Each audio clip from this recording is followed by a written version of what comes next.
Okay, I'm just checking everything. Can you hear me okay? And chat is, of course, at the bottom. You can also raise your hand at the bottom and stuff as well. So, awesome. Thank you very much. Whew. Hope you're all having a fun GenCon so far. Or kind of GenCon.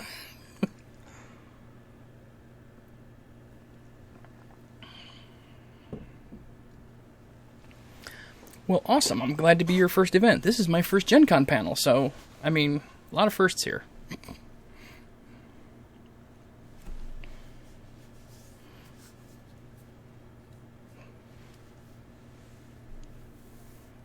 Were you going to go in person this year, or... I like to interact with people, sorry.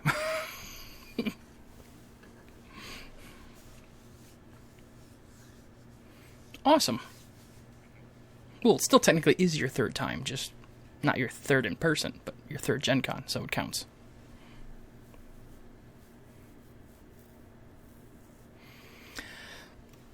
Oh, let's see. I made it to the last one that was in Wisconsin, and I've been going ever since. So I don't remember which one this is. The 12th, I think I've been to. I missed one. So this is my 12th or 13th, I think. 14th, maybe 15th. I don't know. More than that?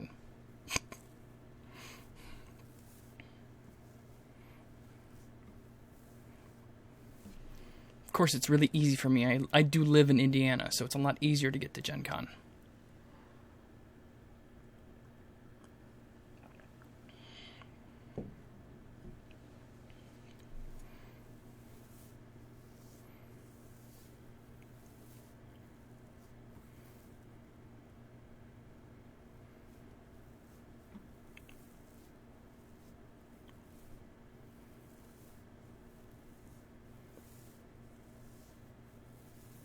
Oh, well, that's real easy. You're actually pretty close. I'm actually in Northwest Indiana right now, so hi, I can wave. You might not see me through all the smog and everything else, but, you know, there's a lot of crap in between here and there.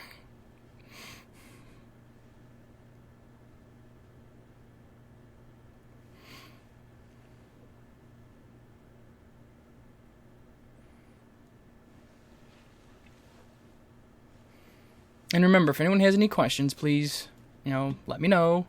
Put them in chat. I'll try to go through this as, I don't want to say quickly as possible, just as succinct as possible. I know everyone has a lot of things to do today.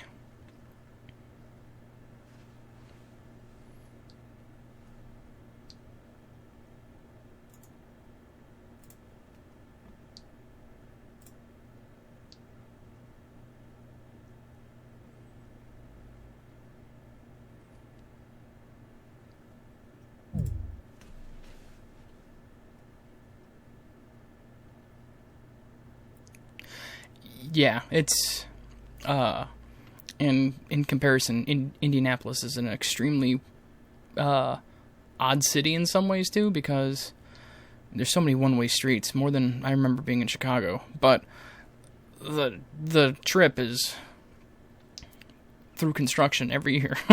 I mean, that's always the fun part, always.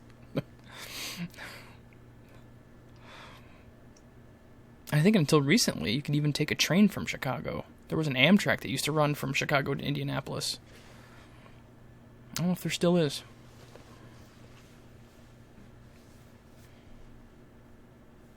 That's also a good way to go to GenCon and stay elsewhere, you know, price pending and such like that. You can always find other ways to save a little money going to GenCon. Well, this is obviously the cheapest one yet, so, I mean, it's great.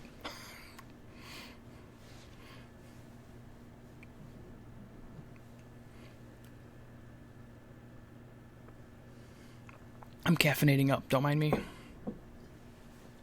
And everyone, please hydrate, please take care of yourselves, obviously. Oh,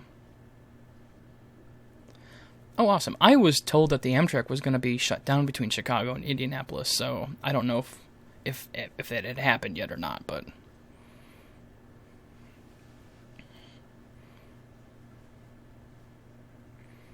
And welcome everyone else. Welcome all the new people that are popping in. I'll probably wait about 5-7 minutes after the start just to make sure everyone gets in and everyone gets settled.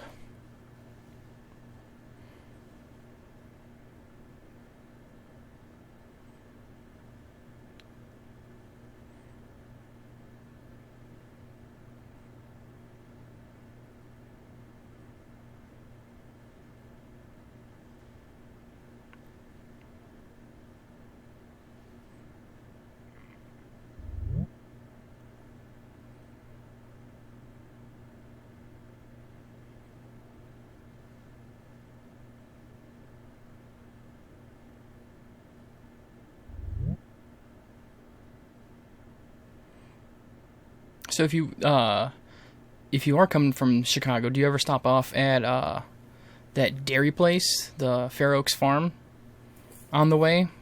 I mean, they got some pretty good food and cheese and all that good stuff there.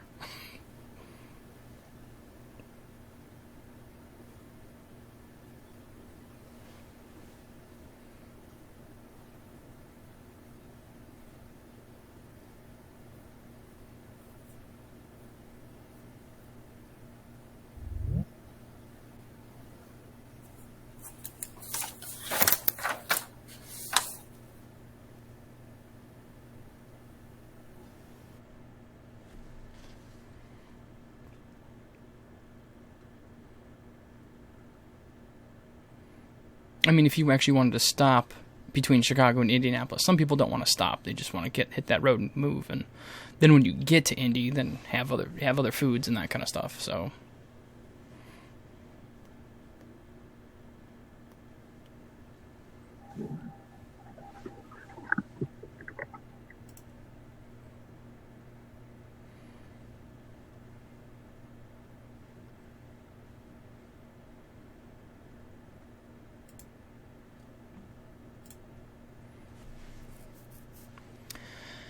Yeah, I'm kind of odd about that too. I set a password, and it didn't take it. So I had issues logging in last night, so I panicked a little bit, just a smidge, and so I'm at least happy it's working. Otherwise, this would be a last-minute switch to a different platform.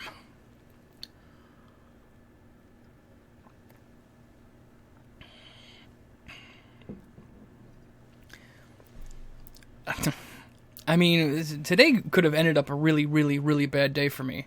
Maintenance came in and fixed my air conditioning this morning because it went out yesterday. So this could have been a really uncomfortable event for me.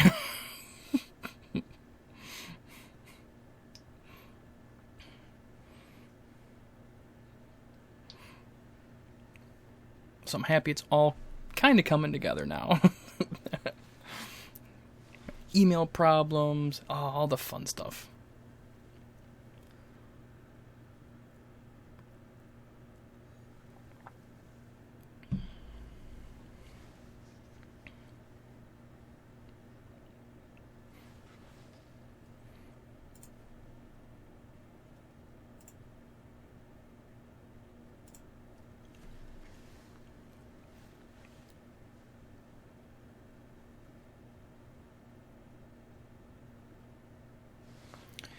It's been raining, so I haven't been paying too much attention to the weather. I'll actually look it up right now. It says it's 78-ish, but I don't know. I'm trying to keep I've been trying to keep everything dark all day, and then trying to let the airplay catch up. So this weekend's supposed to be kind of nice, though. Actually, I think all things considered, I think this was going to be a decent weekend to actually have GenCon, and of course, we're not there. So next year's going to be unbearably hot and probably rainy for a little bit of it. So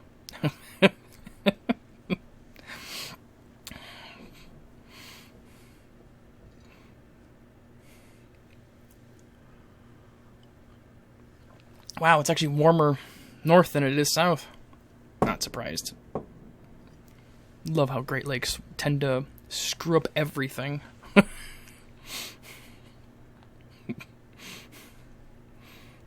For those that aren't from an area that is affected by, has ever been in an area affected by the Great Lakes in, well, North America, some people might be from outside of this area, because, like, they really have a massive effect on how the temperature changes, fluctuates, where it's at. So, Northern Ontario, awesome. We got Orlando, Madison. Orlando feels like 101. Oh, good God. I mean, if you like the heat, that's fine, but I'm a little pale for that kind of weather.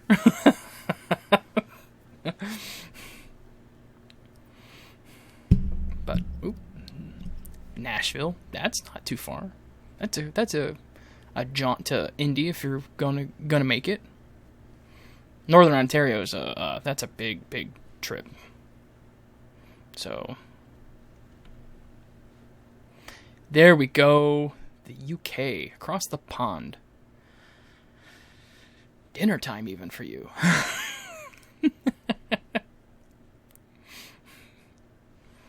I mean, you can at least participate in GenCon now, and I don't know why they don't do more online mixings and such with GenCon. So they should have been streaming lots of it for a long time.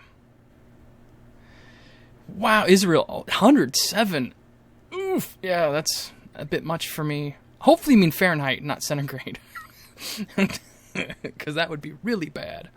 In Celsius, just melt the flesh right off your body, and that's fine.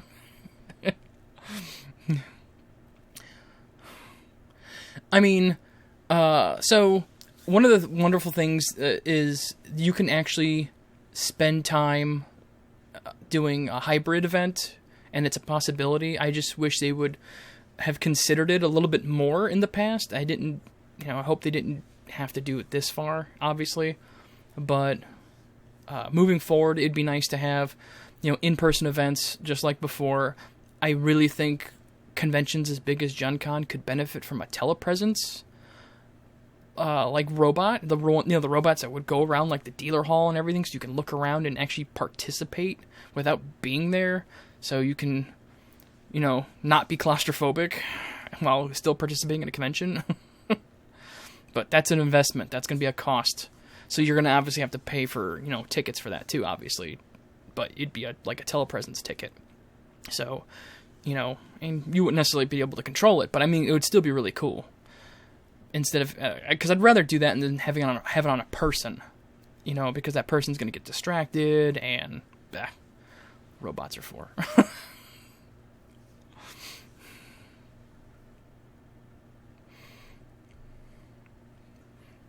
So we'll get started about 5 past, only because I want to let everyone have a chance to pop in. Maybe a little bit less than 5 past, we'll see. We've got about half of everybody in here now. So, which is good. Very good.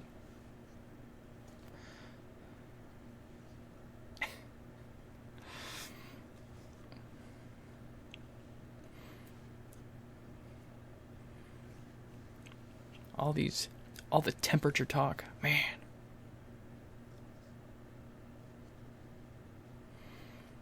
See, I wish I could appreciate the dry heat. My body hates not having humidity.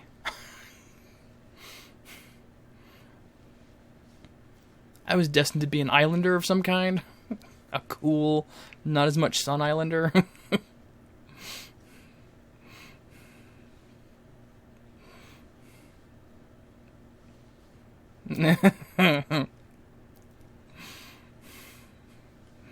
I mean, that's a thing. I don't really have much on top, so, I don't judge the humidity by hair anymore.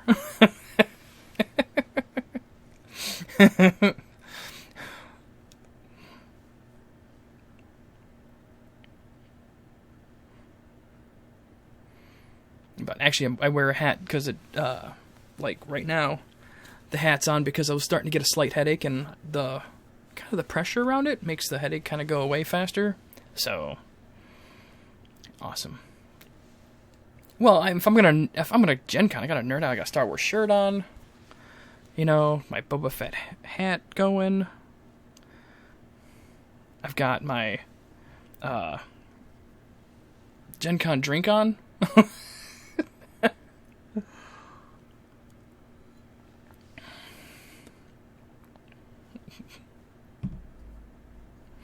I have my my Game Master mug.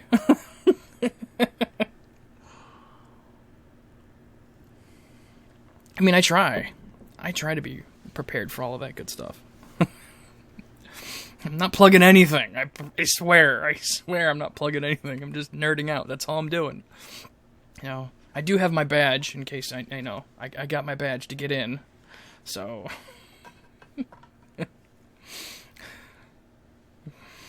But I didn't do a lanyard because I know it's going to get tangled up with my headphone cord. So, and that would have been a disaster and a half. So. It'd been fun for others to watch, probably, but maybe not so much for me. Up to 34. I'll give it a couple more minutes, maybe, and we'll get started. Hope everyone's comfortable. Everyone's having a good day already and relaxed.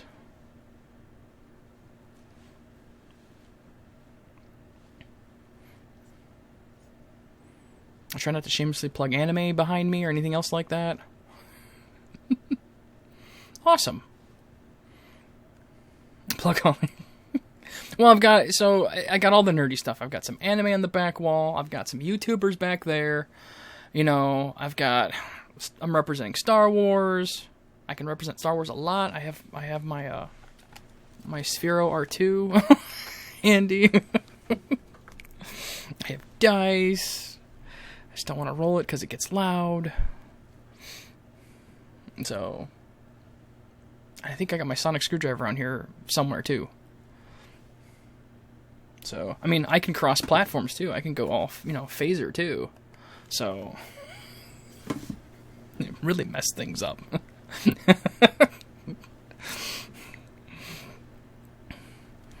But let's see where we at here. I mean, you can... So, yeah, we'll have a discussion about that too, I think. Possibly towards the end. About rolling dice and stuff. So, that's something that I have found to be kind of an important thing during this current, world situation, is that even though we're all getting together in a virtual environment versus a physical environment, there's no reason why we still can't have our character sheets and roll actual dice and everything. You just got to be honest with it. If you roll bad, you roll bad. So, New Zealand, holy crap! You're like from tomorrow. You're so far ahead on the clock. Man! Awesome. Thank you for being here. Really appreciate it. I'm sure this is your first GenCon probably too, right? From New Zealand?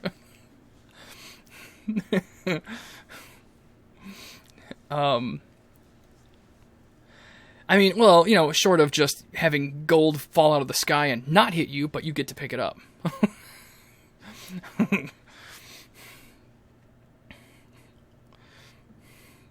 Well, and the only reason I said gold, because diamonds could fall and actually cut people and hurt, and that would be terrible. Gold will just crush. I mean, it's just heavy. And it's also soft, so it'll bend and mold a little bit. Anyway, we're not talking about physics and stuff now. Okay, so we're 5 minutes in. We've got a good chunk of people here, so let's get started. We'll do some housekeeping at first. If you haven't noticed, I have muted everyone, and mostly because, I just don't want to fight talking over people. That's about it. And I want to start with the fact that the reason I'm using this platform, for everyone's knowledge, this is 8x8 video conferencing. It is free up to 50 people for an unlimited amount of time, which means you can use this at home, for your games and for your entertainment purposes and things like that. So, and that's the reason I really wanted to use the platform. I'm not sponsored by them or anything else. I just think using, people seem to think you have to use Zoom or something like that, and you don't. There's still Skype, Google Meet, Discord has chat now up to, I think, 25 people. So, I mean, there's a lot of good options out there, and I just wanted to promote one that I know actually works pretty well. The quality's pretty good. You know, I've had a few hiccups here and there, but it's free. So most people dislike Zoom because they have to use it for work. But that's one of the reasons why I wanted to use this platform. I've been using this since the pandemic started for my own personal gaming, and I just thought it'd be good to share. And it is good on a lot of different devices. So I've had friends that have used it from the phone. You know, so they've used it from their browser. Like I normally use the app for myself. I'm actually using it from the browser right now.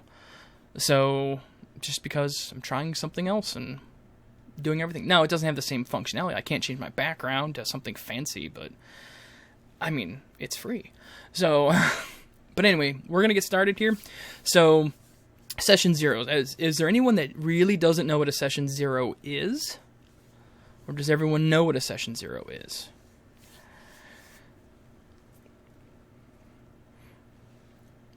So, and Session 0 has been around without that term for a very long time. So, way back in my day, of THACO, so that's when everyone would get together and you'd start, talking about how, what kind of characters you want to make and things like that. So it's become a more formalized event, it seems, in the communities, and it's a good way to get a lot of different people together. So normally back in the day, you'd have your friends, only your friends, and nothing but your friends, and you wouldn't have Session 0 or anything else like that. So now that there's so many different people that are gaming, we want to get together and we want to set boundaries and guidelines. And that's what Session 0 is for. And that's for the players and the storytellers. So, the one thing... Yeah, I know, I'm showing my age, Eddie. Shh. And so the one thing I do want to mention is that no matter what, if as a player or storyteller, doesn't matter. If you are not comfortable in that group, you do not have to be in it. And Session 0 should help you determine that without getting really, really involved. It also means that, there's going to be some compromises and stuff too, because everyone, is going to have to compromise to make this shared experience fantastic. So, Session 0 has a lot of nuances to it. So, it's going to be a lot of different things for a lot of different people. But, again, we're going to go over the basics. So, if there's strangers involved, for example, and I mean by strangers as in people that are not familiar with each other, not like necessarily people just walking from the street, but that could happen too if you're doing this at a game store, if everyone wants it, provide safety tools. Monty Cook has a good download for it, where you can find out what people don't want to talk about, topics they don't want to have in the game. The X card. Now, finding the exact safety tool for the group this is where it's decided too. So it's not like, again, none of it should be a dictatorship. So, whether you have used cards, lines, veils. I'm not getting I'm not gonna get into all the details about safety tools because that is a session of itself. I'm not gonna lie. There's a lot that needs to be covered properly. I'm just covering the basics that you're going to have to get a feeling for everybody on what kind of, guidelines or tools you want to utilize.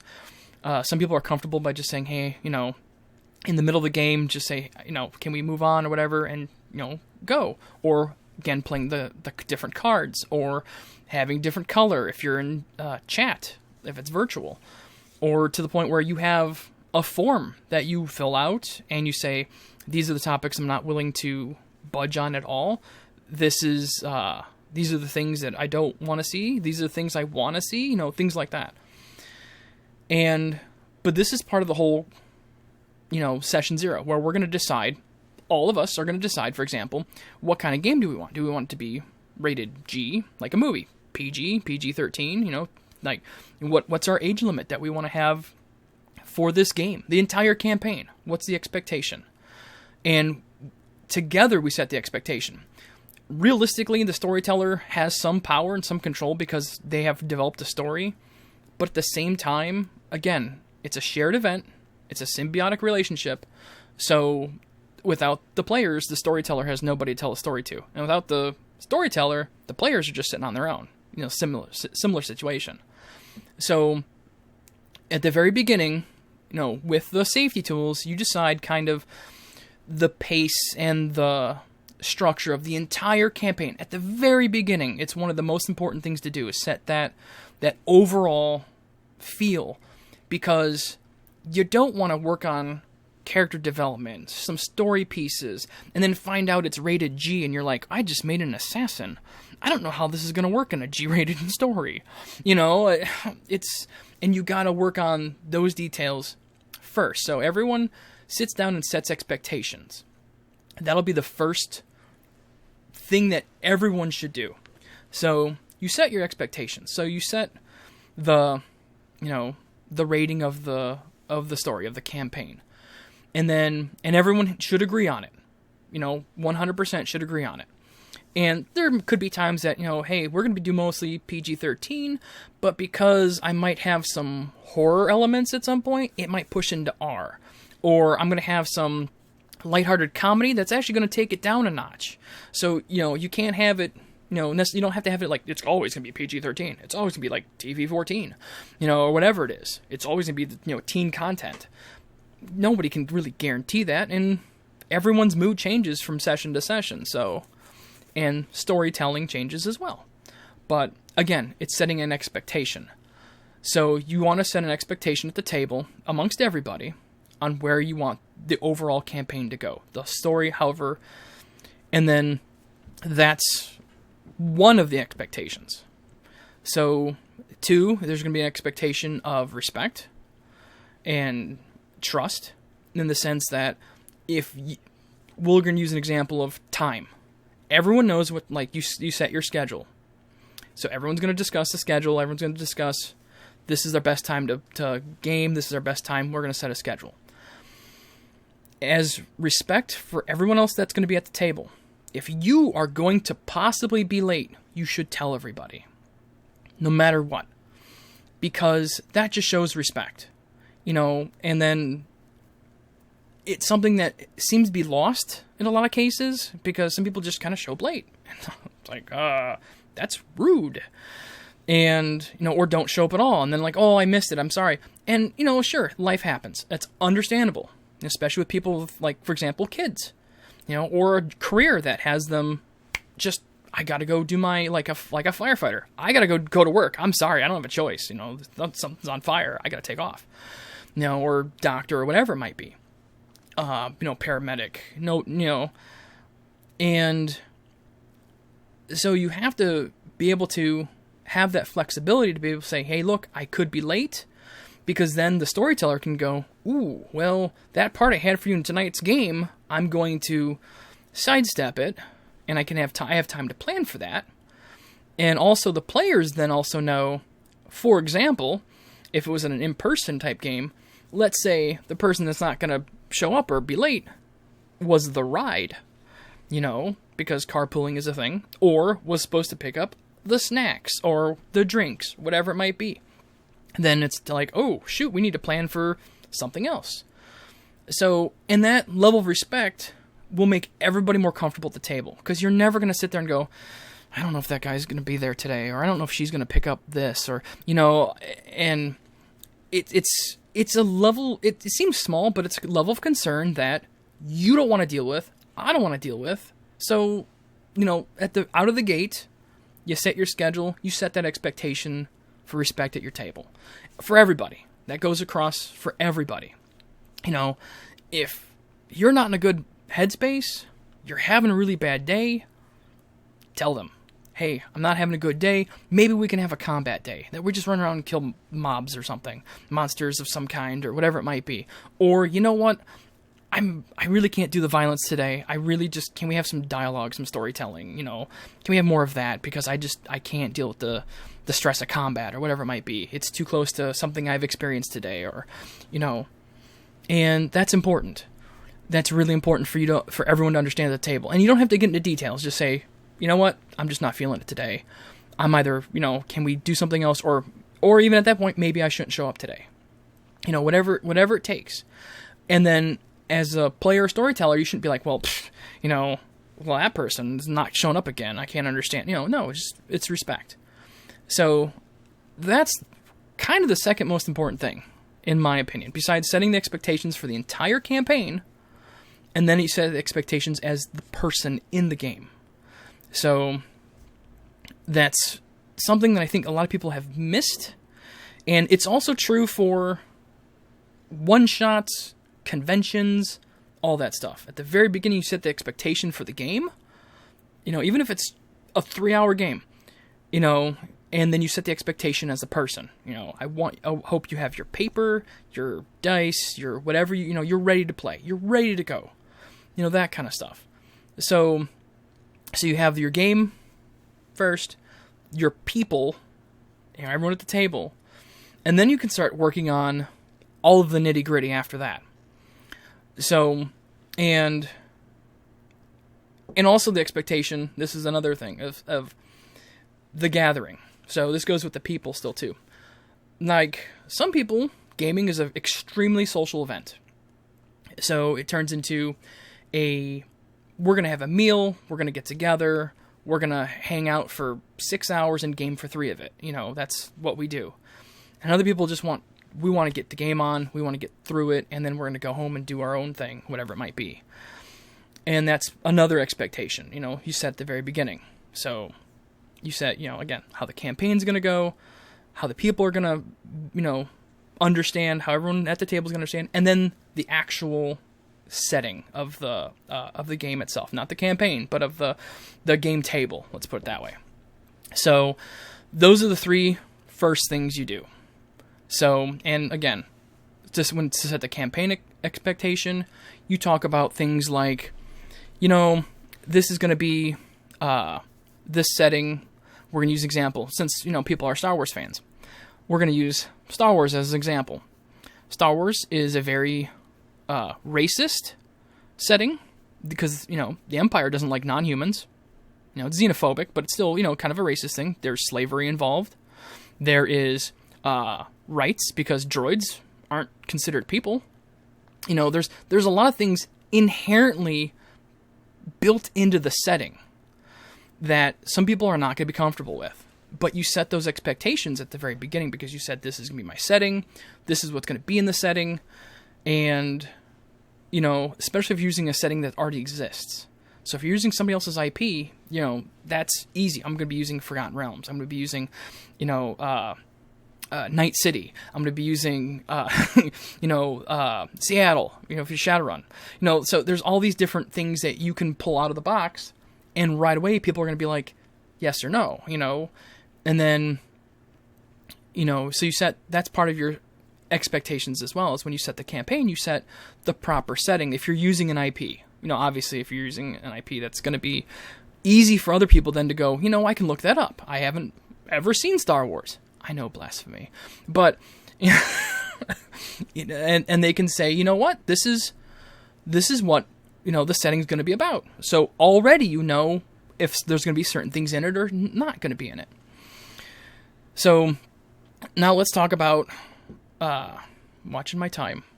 Let's talk about characters, okay? So after that's all said and done, and we're together, we've already spent 20 minutes, an hour, 2 hours, don't know. And now we're going to start talking about characters. So, and remember, unless the campaign is built for it, this is not a point for us to conflict. Now, if I'm a player and I'm talking to you, I'm pointing, and we're going to work on characters together because we decided we're going to work on some characters together. And, we shouldn't instantly we're going to have conflict. We'll be like, excuse me, storyteller, would it be okay if our characters were in conflict? And, that'll be either yes or no. And, or it could be, well, you can have a rivalry, or you can be competitive, but no direct conflict. No, you're going to try to kill each other every game. I mean, that could be a thing, if the storyteller's cool with that. I'll get you next time, and that'd be really kind of hard and yet fun at the same time to roleplay. But then it turns into, okay, how are our characters going to know each other? You know, are our characters going to know each other? Can our characters know each other?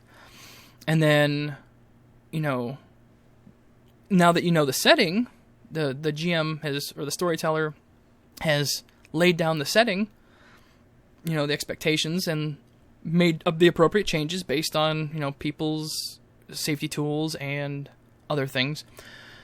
It turns into, okay, so, you know, this is our fleshed out setting, this is the information that I have, and then you come up with a character, and this is your background, and you talk to your storyteller at the same time. Hey, this is my background, this is my character, does my character concept fit into your world? And the storyteller, realistically, sometimes is going to have to say yes or no. And other times, the storyteller needs to go, you know what, I can probably fit that in, or I want to fit that in, or I should fit that in. Because, again, we're all going to be telling the story together. The storyteller's setting the framework, all the players are the main characters, and they're going to figure out what happens, so they're going to help build the world as they go anyway. And storytellers, this is the time when you get to steal your players' ideas and build it in. So, you know, you don't have to work as hard. You know, oh, that's a great idea. Yeah, so hold on, let me write that down. You know, I'm going to put that in my campaign. You know, so it's a good opportunity for everyone to flesh out ideas and flesh out relationships between other player characters and flesh out backgrounds and have the storyteller be able to take those backgrounds, take them back, and start incorporating them into the campaign or story. And it's a little sidetrack. I'll have to I apologize, but Session 0 does not have to be a set time before the first game. It's just going to be the best time everyone can get together to work this out. Then you set the schedule afterwards. And there is nothing wrong with whoever's running the game can say, you know what, after getting in all of your character ideas, I'm going to need a little extra time getting this campaign built, because I want to build it around your characters. And obviously that's going to be good. You want that. You really want that. But this is when, again, be flexible. Everyone needs to be flexible a little bit, because it's all about compromising still too. So you work on your backgrounds. You work with everyone at the table about backgrounds. And unless it's mandated, you really don't have to finish your character at Session 0 either. Part of it is getting into a groove with everyone there to understand who, you know, this is also where you're going to learn about other people. I want to learn some mannerisms from somebody else. I want to know, you know, things I should and should not talk about. You know, I don't want to make somebody uncomfortable at the table. I should learn, you know, and people should learn my mannerisms and things that I may not want to hear or want to talk about. So, you know, I may not want to talk about work ever at the table, because I came here for escapism. I didn't show up to do work or do my job. So, I mean, that's a thing too. It's not just learning about this character I'm making. It's learning about all the players that are going to be at the table with you, all the people. You know, because again, we're all people. So, even if it's virtual, we're all still people. We all have feelings. We all have, you know, we all have our own internal conflicts and problems too every day. So, you know, and our moods and things like that. And it's important to learn the people at the table. So, at least enough so you can have a gaming relationship. Remember, you're doing this for fun. You want to have fun with these people. Unless conflict is fun for you and you hate people and that's fun for you. I don't know. Everyone's different. I'm not gonna judge anybody. So, but anyway, so at the same time, when everyone's learning about characters and, you know, understand there may be some metagaming. So if you want to talk, hey, GM, I got this idea. I want to do this with my character. I want to do this in the game. And this is when you approach the Game Master and you start, you know, storyteller, Game Master. I'm going to interchange those terms a lot. You know, Dungeon Master, same one. So, and we're going to use this as an example. So we're going to make, let's say, a 5e character, D&D character. And we're going to be a fighter. But we want to have a scoundrel type background, or a criminal background, even better. Criminal background. And we're going to then mention to the GM that, hey, I robbed from this guild that this player happens to be a member of, but I don't want them to know, you know, and that's because that's going to cause conflict. like could cause serious conflict. And that's when a discussion happens. Now, good role players are going to, and I'm not calling anybody out on this one, but good role players are going to play it whether they as a player know it or not. You know, they're gonna be like, you know, that's a great idea. I like that. I don't want my character to know that your character was, you know, criminal from this. I want to make sure my character gets surprised. Like I'm going to do my best to try to avoid it as much too, and let everyone else find out. Let's have it organically happen in the story. You know, that's the exciting part, is when things like that fall into place. It is beautiful, and then you can kind of steer things a little bit too. But again, that's an understanding that we're all going to have at the table, that, hey, you know, we don't want a metagame, but, you know, this is one of those things that we can all help each other. So, you know, let's help each other generate our characters. Let's help each other generate that story. But I'm not talking either like, well, you play the cleric, I play the rogue, you over there play the fighter, you know, no, not like that. Like, you know, this is how my character could know your character, and this is how your character could know my character, and, you know, or maybe we should do it this way. So, I'm a orphan. I was an orphan, and I'm a thief, and the cleric knows me because I was an orphan at the orphanage run by, you know, that church or whatever it might have been. So, of course they know me. And of course they're like, you went in the wrong line of life. I'm sorry. I wish we were better to you. You know, that's a whole role-playing opportunity right there that generated quickly by saying, you know what? We're just going to play off our backgrounds a little bit and make it work, you know, that way. Or, someone was militia or like town guard, and I was an orphan. I got into trouble, so the town guard knows me because I was the kid that I kept getting into trouble. You know, I was the street urchin, whatever it might be, and I went through. But I'm not the thief now. Let's say I decided to play like a paladin, so I turned my life completely around. But they know me as a troublemaker because I was when I was a kid. You know, whatever it might be, and you know that carries. So like that's really good character development that can be discussed between everybody at the very beginning. So, and that's, again, a good way to help your session 0 be productive, to where it's not just, you know, here's my character, I finished it, you know. You can tweak things, and that's when you get the permissions to tweak it. Like, you know, it says, orphan. Can I be, you know, like, an orphan that my parents, you know, didn't die, they gave me away, you know, because they couldn't afford me, whatever, they were peasants, and then, you know, so they sent me to the orphanage, you know, and then, or there was a conflict in the past, my town was burned to the ground, I was an orphan sent to the city, and I became, you know, a member, or I was thrown in this orphanage run by this organization, which could have been the Thieves Guild that did, you know, as a cover, and they took orphans and turned them into thieves, whatever it might be. Like, that right there just developed a good chunk of the setting. Just like that. Easy. Because you had a character concept idea, and the storyteller's like, you know, I can make this work. No, this is easy for me. You're doing all the work for me. You know, but then it's your job, again, as the person in charge running the game, to say, okay, I need to put these pieces together and make it work in my story and build off of it. So this is a great time to get pieces of the campaign, like, and it might not even be super important pieces of the campaign, but pieces that glue the campaign together. Session 0 is meant to do a great many things. Not just, I make a character, or, you know, we set safety guidelines. A lot of it is also going to be, we're going to help build the world together. I want to have been on an expedition to the mountains. I didn't have any mountains. What am I going to do? Well, okay, I don't have any mountains in my setting, but I do have caves. Is that okay if you switch it to caves?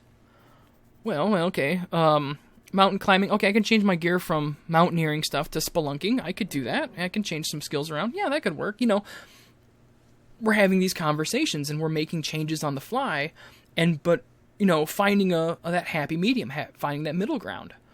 So, because it's important. We need to find, again, things that are going to work together for what you've got up here, what everyone has up in their brain, and I want to play. I want to have this character, or I want to tell this story, and I need these kinds of characters, and I need to say that I want my characters to be heroic, or I need them to be selfish, or I need them to be a mix, whatever it might be. And, there are times that people don't like playing the heroes. They don't like being good guys. I want to be neutral or evil or whatever it might be. And the campaign doesn't necessarily call for that. But in the one of the cop-outs that I used to use to make things easier, I'm like, I want you to be good guys just because it's fast, it's easy, you don't have to think. You're just like, I'm going to go help them. That's it. It just keeps things rolling really, really quickly in the game, and there's no logistics about, I don't know, I want to get paid, kind of stuff. And, but then it's on my end to make sure they do get paid, so they can have nice things, so they can, it flips a little bit, and if I'm running a campaign that's going to be primarily evil, okay, it's on me to make that evil work for everyone. It's because I'm the storyteller. So, and then as the players, well, I didn't want to play evil, I want to play neutral instead. Okay, I can fit in somebody neutral. I can see how I can get that into the group, for example. Or good, someone's good. There's exceptions to the rule. Work on, again, this is a synergy thing. Work on things together. So, but, I'm rambling a little bit, I apologize. But that's part of the whole Session Zero option too. So we're going to help build the world together. Storyteller's going to have, this is my campaign, this is my outline, I've got this, all this information, whatever it might be. It could be pages upon pages and maps upon maps.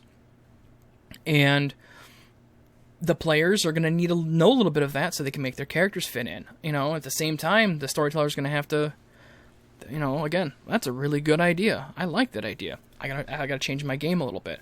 Or how about you're from this guild that I made up because I need it in my story, and I think you're a good fit for it.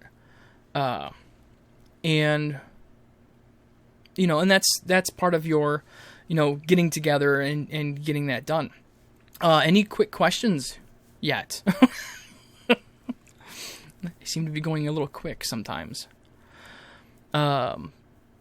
But there's a lot involved in every game system, has different mechanics and different, ways to do things like backgrounds and character building. And that's the segue into the next part is the game system. You also have to really know that I'm running this game system. These are going to be the mechanics, the crunchy bits. And you, as a storyteller, the game master, is going to have to explain that. If everyone came to the table and said, okay, so I got a good question here. Let me stop real quick. So Session Zero is about finding out if the group is right for each other. How do you do it so that you have enough players after Session Zero? Well, first, I'm going to joke. Don't be a dictator and say, no. No. If you've never run a game before, ever, then I always recommend not going over 5 players, and always try to keep an odd number in case it turns into a vote. There will always be a winning side. So, what I like to do is I like to break down basically what my game's going to be. So, and if you might end up with too many people, that's always a possibility. If you have so many people that you can have 2 groups and you have the time, run both groups. I completely support game masters, especially running the same campaign twice, especially at the same time. Each group's going to do something different. It really allows you to grow as a game master. But so what you do is you want to have at least a half hour per person. Minimum that they're going to have a half hour of their time. Their role-playing time, their dice slinging, whatever they're going to do. Half hour. Because otherwise it's not going to be necessarily worth it. But that means a dedicated half hour. So you're talking a half hour per person. That includes you, the storyteller. So you're talking about a 3-hour game. Minimum. That's with 5 players and you. So you go up to 7 players. Now that's 8. So you're tacking on another hour. So you're looking at a minimum of 4 hours. So everyone can have time to do their dialogue, or their showboating, or their sword swinging, or whatever, their bard seducing, whatever it's going to be. And everyone has to understand that it's not all about me, it's about us. All of us. We're all going to get our moment. We're all going to get our time. So, and the more players you have, the harder it is to wrangle the group. So, and it really is. It's like herding cats sometimes. People just take off. They got great ideas. They're really in their character, and they're leaving everybody behind because they're not necessarily thinking. They're in the now. They're having such a good time that they're just focused on, I'm going to do this. I'm going to do this. I'm going to do this. And my character's going to, and I'm going to have this dialogue. And, and it turns into, again, the more people you have, it is so hard to try to rein that all in. So I recommend smaller groups, only for your own sanity, more than anything. Now, again, convention games, you don't have as much of a choice. So, and certain things like that. I mean, if you got only 2 players after session 0, now, okay, so if you are not comfortable running with only 2 players, so there's 2 things that are potentially wrong. One is that this campaign is too narrow, or this group is too narrow, too tight to include others, which has happened before. And, or it could be where some people are just being unreasonable too. Again, we're all going to have to compromise. So, adding players in a running game, or is that an old seminar? Okay, so now that's a very good question. So this isn't really part of a session 0. What you would have then kind of as a session 0.5, where you can try to bring somebody into the fold. I always recommend, if someone is new and doesn't know anybody at the table at all, since you don't have the opportunity to run a session 0 for them, bring them into a game, have them sit in on the game, and make comments. There's no reason why they can't be peanut gallery, and, well, that was dumb, well, maybe you should use your crossbow instead of your sword, ranged, man, use the ranged. That's helpful too. That shows that they're paying attention, that they're involved, and then that kind of sets the pace for them too. They know what's going on. They know how people are, how the group is, and they can decide whether or not they're going to be part of it. Of course, you're going to have to do separate safety tools and things like that. If that's something that's part of your campaign, you're going to have to do that separately anyway. And then character creation works as well. I mean, and piling an NPC is a good idea if you have NPCs available. Again, that turns into a big if. Because sometimes it's hard to shoehorn in an NPC in the middle of well, we're lost in the desert, and we've got, and this person fell out of the sky, and they're not with you, that's kind of rough. But it's possible. I mean, there's other ways to do it, but even if they sit in and they run an NPC, or, whatever it might, but they need to be able to have that feeling of being in the dynamic. So, the big bad, yeah. That would work too. You could have the DM let you sit in and pilot the big bad for the session. Whatever works for so some of it is, I want you to play an NPC. Some of it is, because I want you to be familiar with the mechanics. I want you to be familiar with how things roll. I want you, I want you to be familiar how, but a lot of it is how the group is. So, aren't used to being collaborative in tabletop, how we get more buy-in. Oh, okay. So, this is kind of an important thing. The only reason I push tabletop RPGs as a symbiotic relationship is because you're coming to the table to have fun, right? You have investment. It is your time. Your time is valuable. You should have input on how you're going to spend your time. That's why collaborative becomes better. Now, it's not for everybody. Again, that's setting the expectation. I'm going to dictate you're going to roll dice. That's 100%, if as long as the group agrees to it, that's perfectly fine. Because, again, that's an agreement. This isn't a dictatorship. Because, again, without players, the storyteller doesn't tell any story. The GM just sits at the desk and go, well, my life sucks. I don't have a player. I don't have any players. And the players don't have a GM. So, I mean, that's why there's going to be some common ground. But collaborative is nice because when you have investment, you really have better enjoyment. Like, imagine, let's have a good example. Oh, yeah. We're talking, like, epic TV series versus a YouTube series. Okay? Like a Let's Play. I'm watching a YouTuber play video games. The investment is I get to learn a little about the video game and have a laugh in the background and that kind of stuff. Is there character development? Is there story development? Beyond what's in the video game? No, not really. It's just this one person playing a video game. Sure, it's 50 episodes, but I can watch 2, 3, 4 seasons of a show and watch characters evolve throughout time and get invested in their development and what's going to happen to them. Just like reading a book series. You don't read a book series most people don't. Passively, you read it because you want to be involved. You want to, you kind of want to feel the character and stuff. So, okay, so is it different with a module or campaign versus homebrew? So here's the thing. I found modular campaigns that don't have the flexibility for backstories. They do have flexibility for backstories. And it's in little ways that you can incorporate it. You don't have to do it to where it's part of the actual story. Like, from start to finish, it doesn't have to be this massive, it's about, your backstory as being a soldier. What you can incorporate is in the game, like, since your character was a soldier, you would know that blah. And now, as a storyteller, you are incorporating that person's backstory. It may not be specific names or places, but you are paying homage to the work that they did for their character.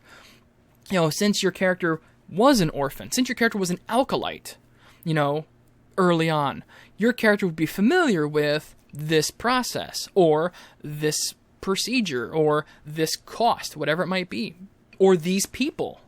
You can easily, and that's the best way to segue into certain connections through NPCs. You can flat out say, okay, I can make this NPC really, really like, or like, they were from this church, or they were used to be alkalites, or whatever.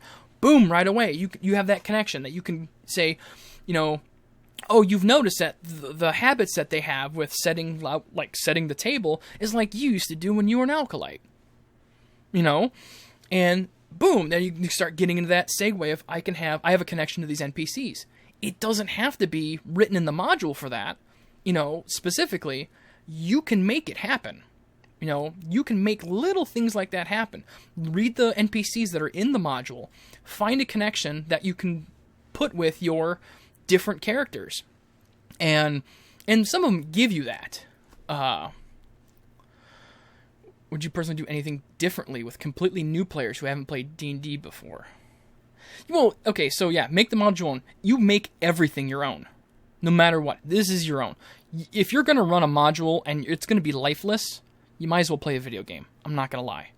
You have to put yourself into it. Everyone's going to invest, not just time. So, okay, overall, would you personally do anything differently with completely new players who haven't played D&D before? Well, this is all going to be agnostic. It doesn't have to be D&D. Anything differently with completely new players is when this is the best time to set expectations for them, no matter what. So not everyone's this isn't going to be our version of Critical Role. That is a production. I don't have a film team. I don't have a set. I don't nobody, some people might, but like nobody has these things. No one's a trained actor that does voice acting as well. Very few people really are. So you set those expectations or you find out those expectations from the new people. What do you see coming out of this? What do you want to happen at this table? And you get to break a lot of bad habits for some of us old grogs that we have, because, I'm not really an old grog, but I am a veteran at the table, let's put it that way. So it's one of those things that when you have new people coming in, you can feed off that excitement and that joy and give them the chance to really invest into something fun. Because again, this is our time. This is 100% our time, our investment.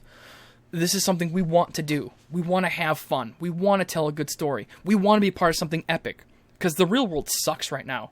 So escapism is the way to go. So we're all putting 110% into this right now.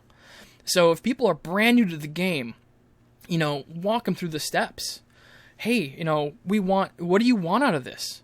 That's setting that expectation. What do you want out of this? Do you want just a hack and slash treasure find? Because some people do. Some people enjoy that.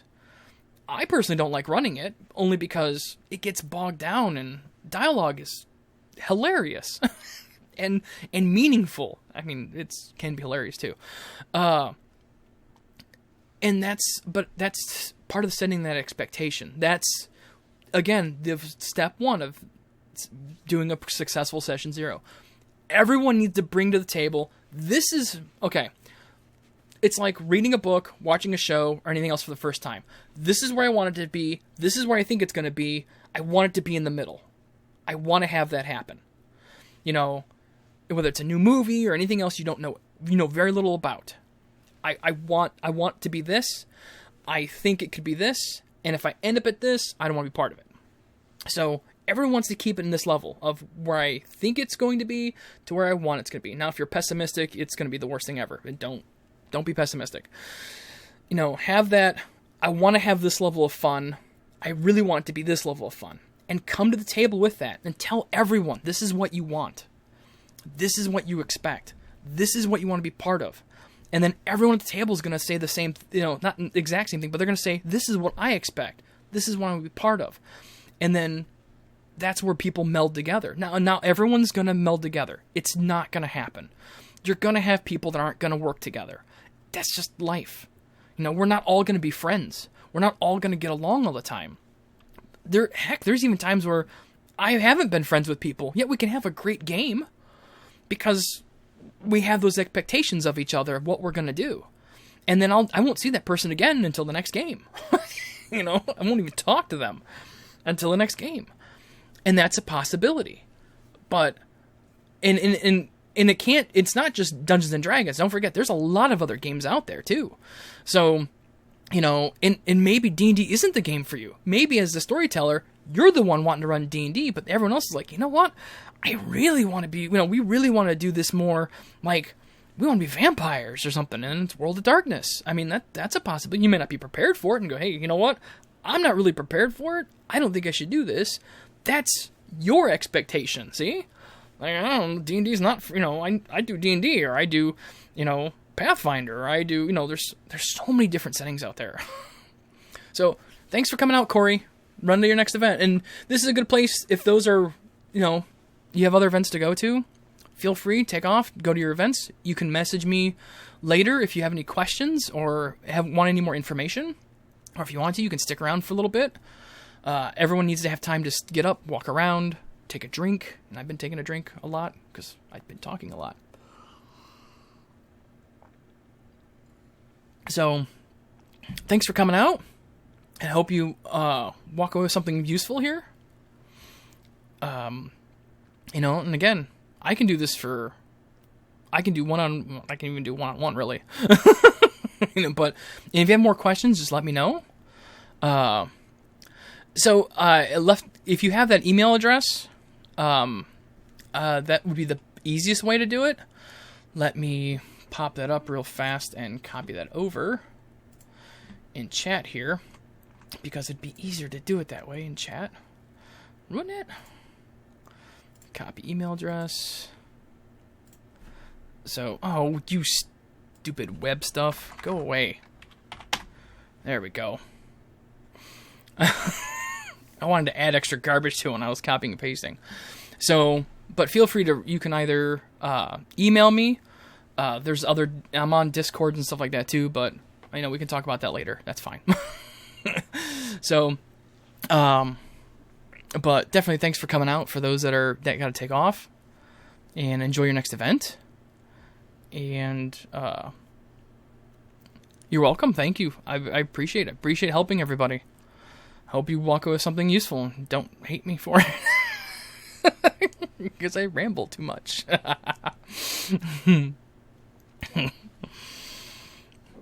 But, I mean, I do like running workshops better than panels. I do like having interaction more. You know, the only problem with one-player games, since I've never done a game with one, I have done games with one player, you have to really limit the scope of what's going to happen and what's going to go on. Because, you know, unless you want to pad it with NPCs and stuff, which I try not to, because I try to make, you know, the player characters themselves, they're the main characters of the story. So, I don't have any workshops this GenCon. I apologize. Because I was doing seminar, I couldn't think of a good way to do a workshop so I can have interaction with people. I guess I could do it on Twitch or something a little bit. I don't know. I don't know. I could just run a nonstop workshop on Twitch. So, yeah. And so when you do one player, and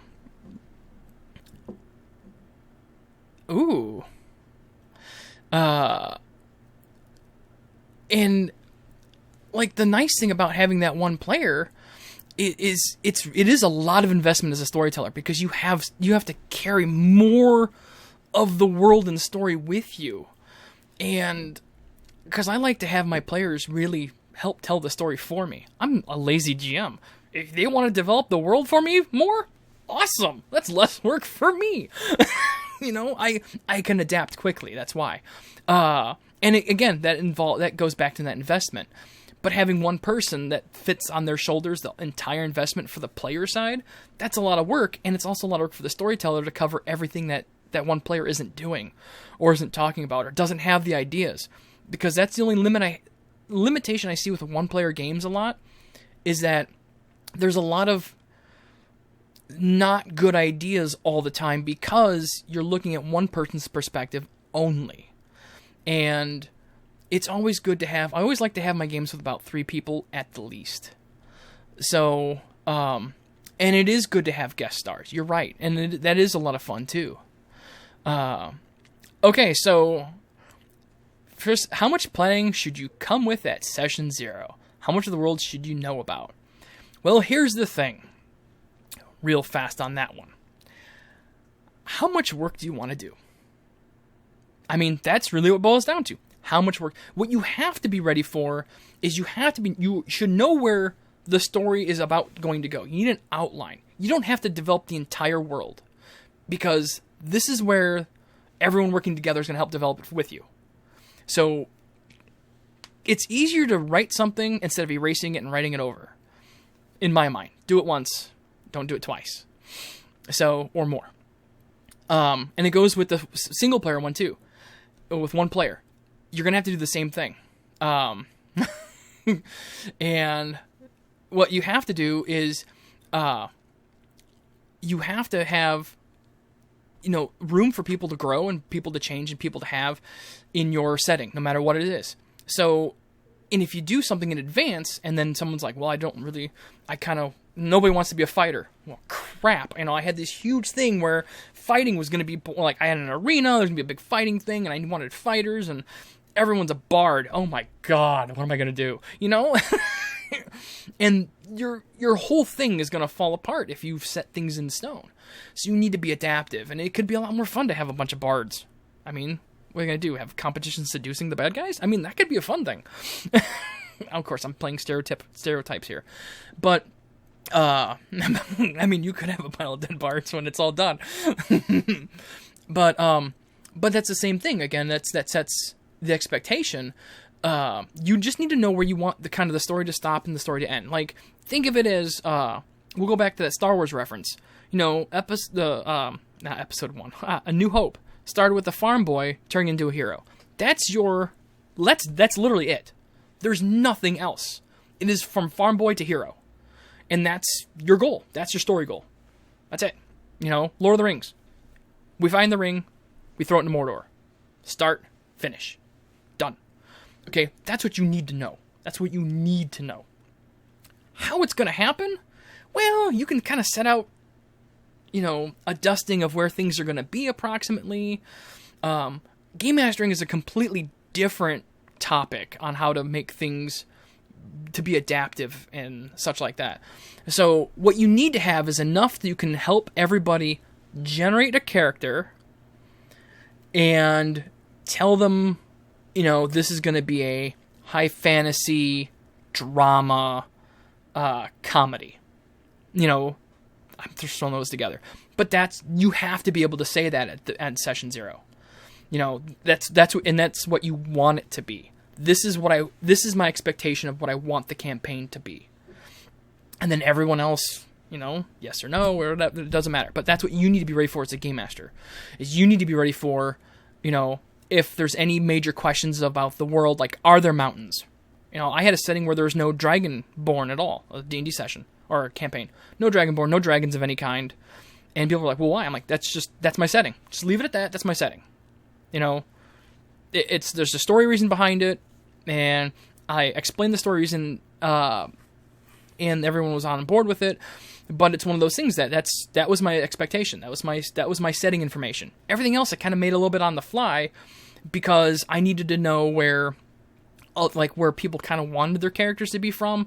I don't need to know town names. I need to know you want to be from plains, forested area, and then I can, if more people want to be like druids or from a forested area, I can make a bigger forested area and make that an emphasis.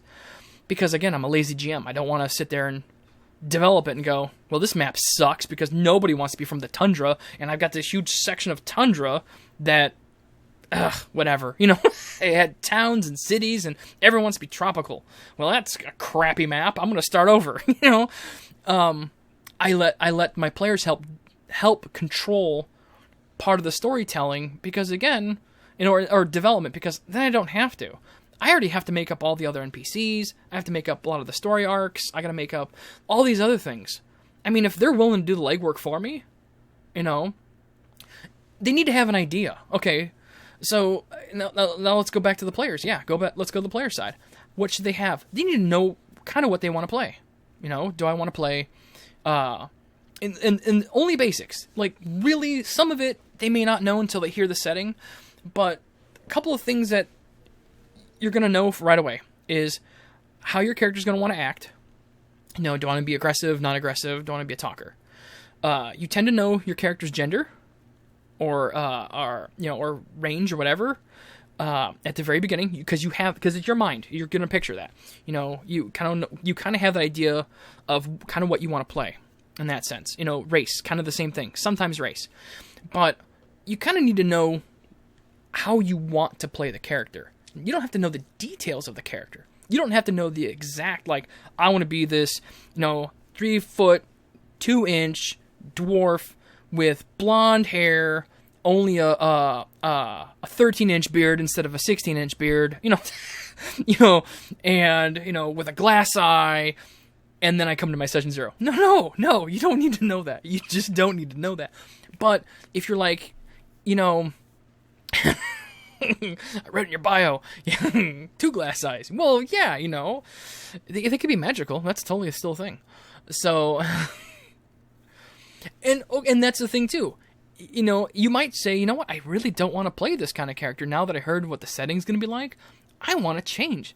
I want to do something different. And you got to be open for that. You really do. Because the storyteller could have this wonderful setting idea, and you're like, I had no idea I could play all these other things. I could do all this other wonderful stuff. And whatever I came to the table with is hot garbage. You have to be open to be adaptive, and you have to be open for change. There's a lot of people that are so kind of fighting that kind of change. But one thing I will say as a GM, and this kind of falls in the session 0 thing too, I don't like heavy and rigid backstories. I don't need you to come up with NPC names. I don't need you to come up with very specifics. I don't need you to come up with a 42-page backstory for your character that now I have to try to fit into my story. I want you to be I've had someone do that. It wasn't 42 pages, but it was a lot. I mean, they made a PowerPoint presentation for their character. So, and that's the thing. So, again, and the GM, again, has to be adaptive, too. Because they'd be like, you know what? I never thought this party was going to make these kinds of characters. You know, this sort of dynamic. Like I said, like an all-bard group. Nobody is really ready for an all-bard group unless that's what you came to the table for. Like, yay, all bards. And then everyone's like, I'm not a bard. Wait, what? So, and that can happen. But it's just some people do not leave options open. They make this crazy, rigid story, and it's like all these facts that you're like, I don't want to fit that in. So I've tried to run games that are like all wizards. I really have. And people are like, well, you need to have a healer, and you need to have someone that can do this. It's like, no, you don't even have to have specialty schools. You can be all generalists for all. You can be all evokers. It doesn't matter. It's part of my job to make it work. So, you know, and here's the other thing too. I don't want everybody to die. My story's gonna end. So if they don't have a healer, it's my job to make it fit to where I can provide healing for the group somehow, right? I don't want to not have fun. You know, that sucks. A total party kill, you know, on purpose because I'm a rigid jerk of a game master is bad. I had a D&D group without a thief. I made things. There weren't a lot of lock stuff. There weren't a lot of traps because it wasn't fair. You know, I just changed the game a little bit to fit no thief. Well, again, it's not that you have fun when players have. We have fun when we all have fun. You know, we have fun together, and that's the whole idea. And the game master needs to have fun too. It's not just the players. And it's also important for people to say, you know what? Let's someone's not having a good time, let's incorporate them. Let's see if we can help them have a good time. We're all here to have a good time. You know, so let's have fun together. Let's tell this story. Let's roll these dice. Even if the dice roll complete garbage, let's have fun with it. You know, it's going to be hilarious and a great time, and it's going to be one of those things that we're going to tell stories about because it's ridiculous. And it happens. It does. So there's nothing wrong with that. You know, there's nothing wrong with coming up with the crazy ideas. Again, as long as it fits. So, and yeah, and that's the other thing. Competition works if you agree on that. Then in session 0, if you guys all agree, guys, gals, everybody, I say guys a lot, sorry. If everyone agrees that we're going to compete, then compete. You know, make it a thing. You know, there's nothing wrong with having everyone, yeah, I don't know why. I don't like saying dudes. I think that's why I say guys. I don't like saying dudes. And it comes back to setting those expectations. Yes, it totally does. Like I said, that's the most important part, is you have to set those expectations at the very beginning, because somebody may not be on that right page and go, you know, it's not for me. But that's fine. Or everyone's not on that page except for one person, then maybe that person's like, well, maybe I should change, or maybe this isn't going to be for me, you know, whatever it is. Expectations are important. It's like when you're going to dinner, you're expecting, you know, pastries, and you end up with Thai food instead. I mean, that's a huge change. You're like, I don't want to say anything spicy. Why am I getting something spicy all of a sudden? Or whatever it might be. I mean, that's a big deal. Dinner's ruined because, well, I was hoping for, you know, something sugary and sweet, and I ended up with not. So, and that's everything. That really comes down to everything. So, you have to set that expectation of, I want to have this serious campaign. I want to have this silly campaign. I want to have this, you know, I want to run a horror game. I want it to be suspenseful and dramatic, and I want people to be on the edge of their seats, and I really want people to have panic attacks possibly from this. So, you know, and that would be fun too. Yeah, Party of Bards always ends with a musical number. I mean, Thanks for coming. I mean, you could always have a dance-off, too. Switch it up. Oh, you want to sing? No. This one's a dance-off. What? Switch it up. Be important like that. Oh, no, it's prose today. Everyone has a poetry reading. It could end that in Final Fight dance-off. Why not? Why not? Really, why not? It'd be hilarious. So, okay. Now, this is a very, very, very good thing. So, I'm a very cinematic GM. I like to invoke feelings in my players. Suspense, excitement, sense of danger, hyper cinematic. If your players are invested in their characters and in the setting, it gets so much better. For everybody, I want to point that out. So this is, again, why Session 0 is great. If you can get them that buy-in, it can move them to remember those characters for a very long time and remember those stories for a very long time.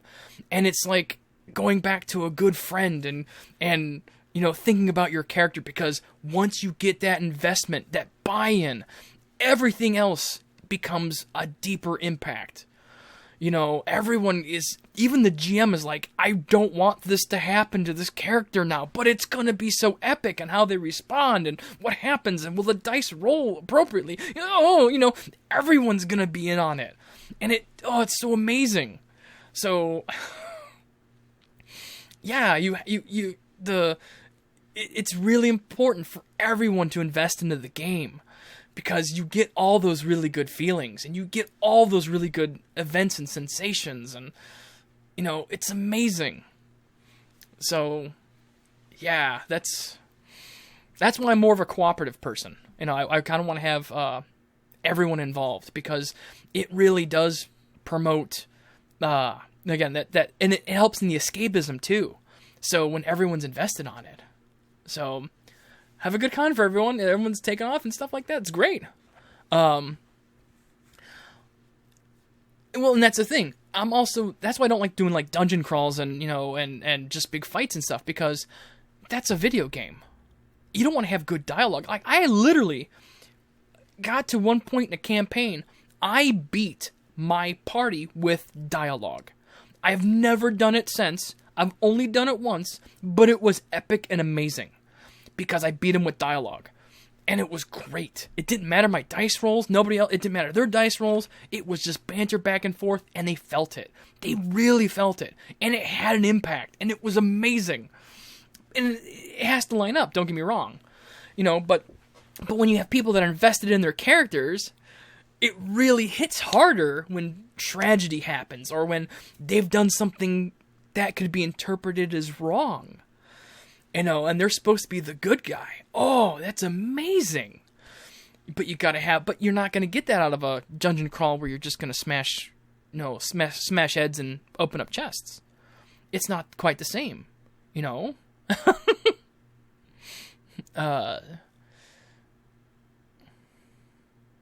Oh, that's awesome. Yeah, that's another thing. Yeah, it's, when you do have moments when you can really just captivate everyone, and then in turn you are captivated because your players are just blown out of the water, and you feel great because of it, and that does happen. So, but again, it doesn't happen every game, it doesn't happen all the time, but you get people with buy-in, and then they really, really like it. The players are, with the right description, having music, and that's another thing. Again, that's part of setting those expectations. Are we going to have music?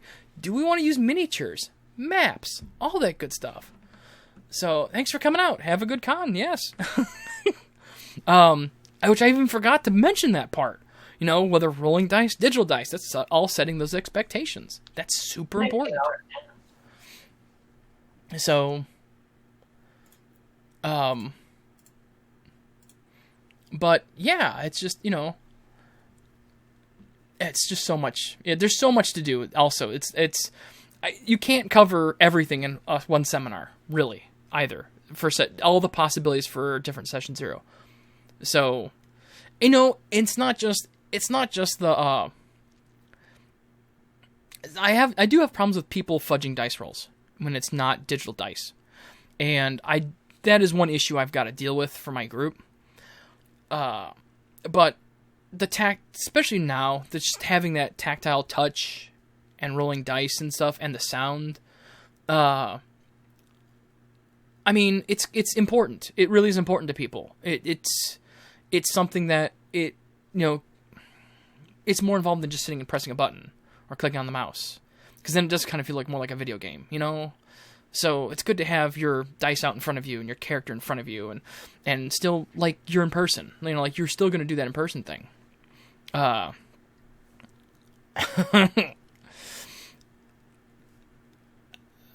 I mean, the problem is that when you roll the dice and you end up with mostly ones, and then people are then freaking out, or like you're freaking out as a player, and you're like, well, that's not fun.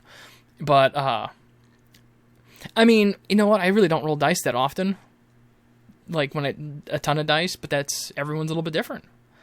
I mean, okay, so that's another important thing too, is that failure does not mean the end of the campaign either.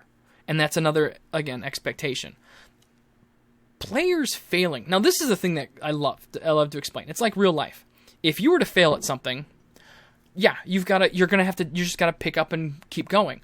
But the more you fail in a campaign, you technically have to do things more than once, and you gain more experience, and you get better than if you just roll right the first time and like roll through the bad guys and roll through this big bad and roll through this part, and you just literally roll over everything, and you're like, yay, we won, but we're low level. Well, you didn't do a whole lot. You rolled great. Thanks for coming out. Bad rolls can help tell the story. It doesn't have to be only good rolls. I mean, some of the best things that happen, the most epic parts, is when somebody failed. Something went wrong. And then that clutch win at the end. I mean, you gotta have that low to make that high seem that much higher. And it's not good to necessarily script it, but it makes it feel better when it just happens that way. I mean, that's great. when things like that just go smoothly. When you have that epic event because somebody rolled like crap. Whether it's a good guy or a bad guy. Doesn't matter. Do you believe in more of the never fudge rolls school of thought, or fudge when necessary school? So that's a tough situation. So when in some games there's certain situations where, as a GM, as the person kind of in charge of the table in that sense, if things are not going for the mood of the table, if things are not going well for the mood of the table, fudge your roll. Whichever, just fudge it. It doesn't matter. You can just roll the dice and make up the number before it even hits the table. Because part of it is still, everyone needs to be having a good time. And if everyone's down and everything's going wrong and no one's having fun, then yes, as a GM, fudge your dice roll, pick it up, change the game a bit. Because remember, you are the storyteller. As the GM, you're telling this. You're the storyteller. You're the one that gets to change scenes. You're the one that gets to, you can make it happen. Whether it's through fudge dice rolls, or a changed encounter, or, the big bad having a heart attack all of a sudden and just dying. I mean, and then you can just figure out why later and just work on it later if you need to. I mean, you help set that pace. You gotta help keep that pace going, okay? Whether it's good, bad, doesn't matter. Just like, a good horror game, you gotta keep that suspense up. You gotta keep it going. Otherwise, you lose people on the whole horror part. And it's like, it's just, hey, zombies. Hey, stab it or shoot it, whatever, There's no excitement. There's no suspense with it. So it's about pacing. That's a whole Game Master aspect on that one. So, and really, that is not something that players even ever need to know. I'm going to be honest about that. They never need to know if you're fudging dice roll or changing the rules or whatever it might be. Well, of course, changing rules, yeah. But yeah, you don't... I mean, bad things happen. Bad rolls happen. But sometimes they happen a lot. And things start falling apart. So, I may not fudge dice rolls, but that monster all of a sudden has a lot less hit points. For whatever reason, I'm going to have it with less hit points. Or I'm going to have NPCs come in to help save. Or I'm going to have, I'm going to change it up a little bit because I got to change this outlook. If everyone's having a bad time, I got to change it. That's part of the job of being storyteller. It's a lot of work. I hate to say it, but it is a lot of work. A lot that some players do not understand. So, and it's okay to never want to be a GM and only be a player. That's perfectly fine too. Because it's not for everybody. Not everyone wants to be a doctor. That's why there's a lot of other opportunities out there. So, yeah. Yeah, I want to game and have a good time. Yeah, absolutely. That's again, I got into gaming because it was escapism, plain and simple. Life sucked. Fantasy world, so much better. Whatever it might be, whatever setting it was. I get to be the hero. I can't be the hero of my own life, so I might as well be the hero of, my virtual life, my fake life, whatever it might be. And everyone wants that piece of escapism, And for me, it's cheaper than alcohol, cheaper than drugs, cheaper than even going to the movies, because once you buy, movies are expensive now. So, that escapism is what got me into gaming to begin with, because I just wasn't having a good teenage lifestyle, basically. It wasn't good. Have you seen the price of movies? Yes, I have seen the price of game books. But those game books never go bad. The movie is over. Then you gotta go watch it again and go to the theater and watch it again. And really that's, you gotta, oh yeah, I totally get that. I totally get that. That does suck. That is definitely a bad part about New Zealand. The shipping is really bad. I don't know why, oh yeah, $1 so much per hour. Oh heck yeah. That's why I got into gaming. I'm not gonna lie. I didn't go into gaming because, again, compared to going out to dinner and going to the movies, okay? Because that was the thing. You go to, I'm old, okay? So you go out to, Fridays, because Fridays was a new place, Applebee's, that kind of stuff, and you go out to the movies, and everyone's doing it instead of ordering pizza and having it and playing a game. Or ordering pizza, going out and buying a case of pop, that kind of stuff, and playing a game. That game is so much cheaper. It's so much cheaper. And for everybody. It's so much cheaper for everybody. So since I was the person buying the books, I didn't buy the snacks. I was the one running the game and buying the books. Other people would buy the snacks. And I would just partake in the snacks. And it's not like I drank a case of pop by myself and ate an extra large pizza every game session either. So have a wonderful day. Thanks for coming out. So the issue I have with PDF copies though too is that sometimes they're the same price as the physical book, which is stupid. But anyway, that's getting on my soapbox on that one.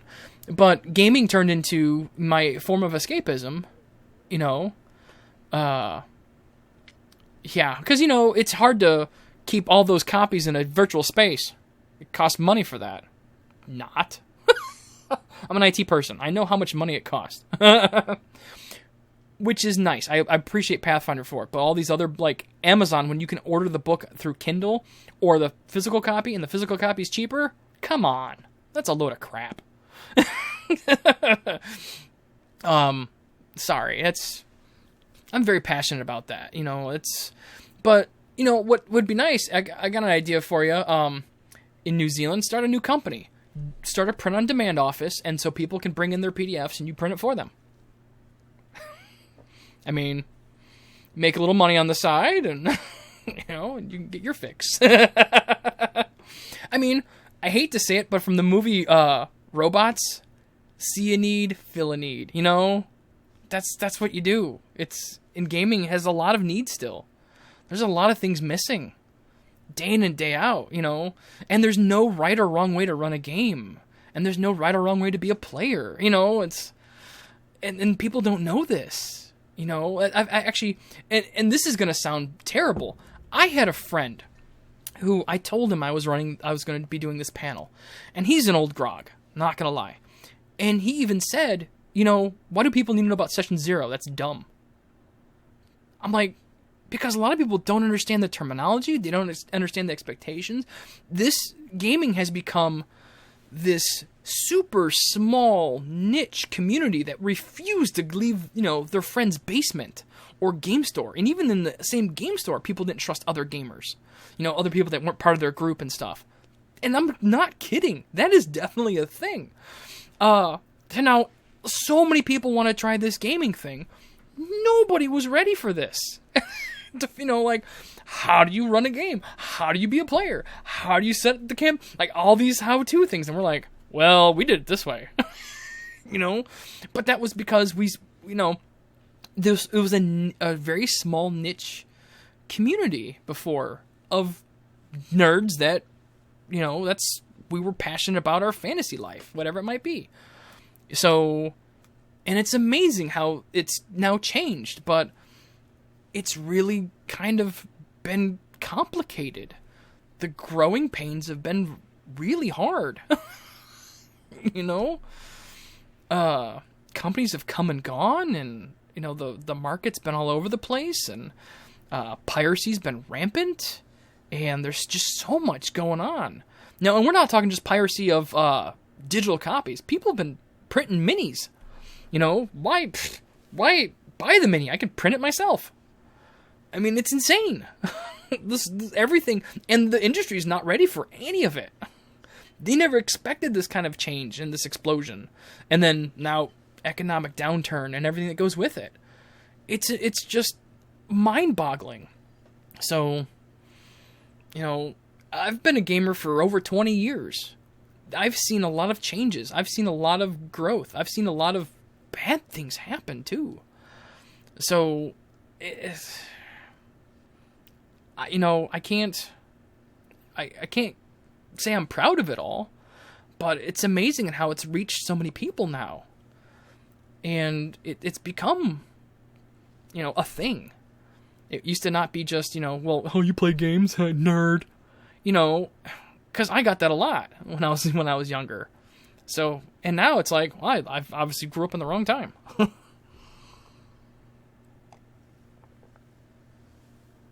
So, but, well, no, it's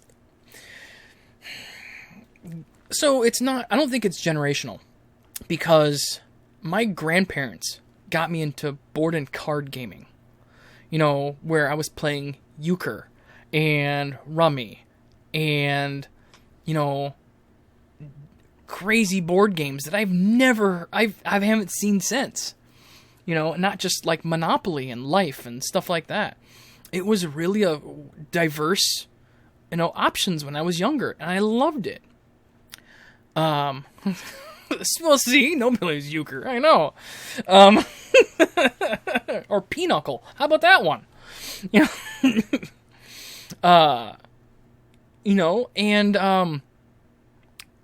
it's an amazing thing where everyone has done gaming. I mean, okay, I'm gonna be a bad stereotype person here right now. I'm so sorry for those that might think I'm wrong or improper from saying this, but when grandma went out and played bingo with other grandmas and stuff, that's gaming. It's their social gaming. We just do it with a different set of rules. That's it. So, it's just what we do. It's our social excuse. And it's just becoming less of a stigma to do it now, I think, is what it's turning into. Like, everyone's been doing it anyway, in their own way. I mean, I hate to say it, but those that play, like, all those, again, doing those stereotypes, I'm doing my fantasy football league. I'm like, oh, you're kind of playing Pokemon. I am not. Yeah, you kind of are. It's the same thing. Yes, that is very true. That part of generational is. The sad part is that a lot of games aren't as generational anymore, in the sense where, because it's now turning into more of an industry where you need to have newer and better, and we want to sell more copies, so we got to make changes. And that's kind of the frustrating part in some ways, that there's a lot of licenses that have been passed around and a lot of games that have changed significantly since they first came out. And because, and I understand, companies need to be in business. They want to sell product. I totally get that. I'm not going to lie. That's they need to stay in business. But it has become about more of making money in some areas, and that's hurting gaming. I hate to say it, but it's really hurting gaming, because people see that, and they see that it's turning into cash grabs. When it's a metric to have a book be so many pages, because it's their sweet spot per profit dollars. I mean, you're already looking at it in the wrong way. Right there, you're looking at it the wrong way, and that should be, of course, the internal recommendation. But don't ever tell people that. I learned that at a panel from Wizards of the Coast when they were doing the Star Wars game system. They were like, "Oh yeah, 160 pages is a sweet spot, and we have so much art and content, and then we can sell the next book and the next book and then." I'm like, you don't want to tell people that. Just, now people just see you as, we want money. That's it. That's all we see you as. We want money. And it's rough. It's not as much fun for that anymore, and because it has turned into more of a corporate machine, mentally speaking. Because a lot of us live corporate lives. That's how we work. We're working in companies that make money and stuff. Yeah, exactly. And it happened to video games too. It's really just sad. That's all I can say is it's sad. So, that's why I don't always talk about Dungeons and Dragons, or I don't always talk about things like Pathfinder. Paizo's got good stuff, and I like their, a lot of their product and their layout and everything. But, they're doing it to make money. I'm not gonna lie. That's what they do, because they're a company and they need to stay in business. I get that. Fantasy Flight Games, same thing. They're a big company. They're just, it's turning the machine now, the cogs in the machine, more than, providing the game necessarily. I mean, sometimes it's not quite always the case, but sometimes it is. You can tell which products are the ones that they're just there to make cash, and the products are there because they really want to push the story or the setting or whatever it is. So, and every company has those. So I have got, this is just iced tea in my GenCon 2020 glass. This is a vanilla chai iced tea, because I don't like to have just plain iced tea. I'm going to take a drink. And in my Game Master mug is coffee. I just need that extra caffeinated hit. So,